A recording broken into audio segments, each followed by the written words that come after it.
here at VMware Explorer 2022 with IGEL. Now, Liquidware has been an IGEL partner since 2009, which was the first year of Liquidware, and they've been a great alliance partner. I have with me Chris Feeney from IGEL. Tell people what you do for IGEL.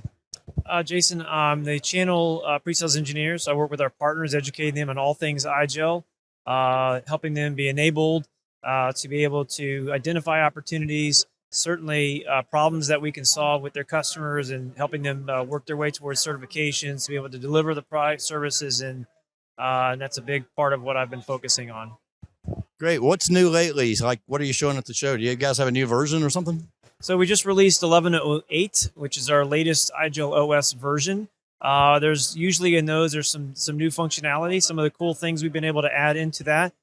We are actually working at adding in the ability to update BIOS on devices. So that's in partnership with a lot of our IGEL ready vendors, the likes of Lenovo and HP and LG. And so we're working towards being able to support those things, because those BIOS updates do have updates, security fixes, or even feature functionality.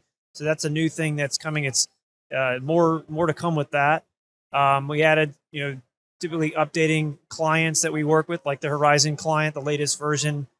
Those are generally the key things, but that big one with the BIOS updates was the bigger one. So, and then obviously now everybody's asking questions about our new version, OS 12, which is still in development, coming out next year in March timeframe. Well, that's interesting. I've seen your booth is very busy here at the show. There was a hardware shortage that was going on for quite some time. Are people still looking at the Edge OS from IGEL as something that can get them through? Is there still a hardware shortage, do you think? We definitely are seeing it. I don't know if things have caught up like we'd hope they would be.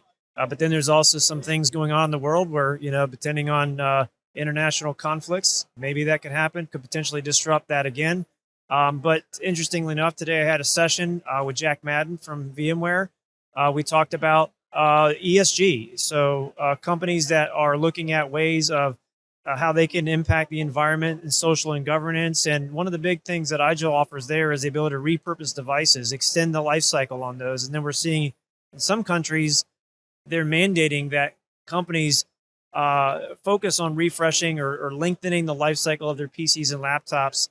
And IGEL plays very well into that. And oftentimes it's to provide that digital user experience. You don't need to go out and get the latest and greatest hardware. If you're going to put your workloads in the cloud or adopt DAS, VDI, whatever, things that have been around for years. But IGEL, just repurposing existing devices like this older laptop or 7 or others, when it's running a lighter weight operating system that also has the ability to provide analytics with Liquidware Stratosphere and help you understand what's really happening on that device. Is it a wireless issue? Is it a hardware issue? Or is it something else going on? Those are the benefits and pluses that IGEL can bring, but extend those life cycles out, save customers a ton of money, and also help with some of their green initiatives. So those are some of the things that continue to play out well in IGEL's favor.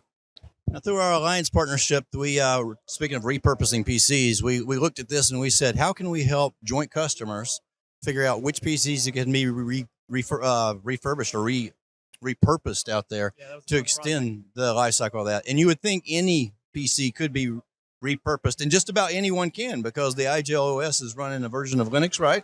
Yes. That doesn't take as much horsepower as Windows. That's correct. But in some cases, they're not. So yeah, so that's been a great thing. So any x86 64-bit device, basically 5, 6, 7, those things going back, it's got a Core i3, Core i7. These are all devices that, may not be able to run necessarily the latest version of Windows, but you put a lighter weight operating system on there and you can. But what's come up is, even if I do that, there may be some older thin clients or whatever. My real end goal is to provide a better unified communications experience. I want that virtual desktop to be able to handle Teams, Zoom calls, WebEx calls, but a lot of that means I don't want to run that workload processing in the data center. I want to push it down to the endpoint. So it really comes up to, can the endpoint hardware handle that? And there's some devices where maybe they can go to IGEL, but maybe they don't have the horsepower to be able to do the Zoom or the Teams offloading. And so Liquidware, working with them, put a tool together where you can say, all right, can these devices be upgraded to IGEL? Checkbox, yeah, no issue there. Well, based on these other parameters, can it also handle the workloads that we want to, and maybe can they go to Windows 11 or not? And so that tool really gives some true visibility, putting a nice little green yellow or red Mhm. score on it. So you know before you try to repurpose it and put that workload on the device, you have a tool that can intelligently help you understand that. So that was a really cool project. I Yeah, it enjoyed was fun. And furthermore, we took it and we said, you know what, task workers may be able to use these machines, but these are more suited for multimedia, so you can reassign them to this. So we give you a plan going forward. This is a free assessment program, jointly made available through IGEL and Liquidware, and you can find links to that program on our website at Liquidware. Just look in our alliances area, and you'll see a link to a form to fill that out to engage us for a free assessment for a starting point. Chris, we deeply appreciate the alliance partnership that we've had with you since 2009. I know IGEL goes back further than that, but I hope you have a great show. Thanks. Yeah, thanks, Jason. Appreciate it.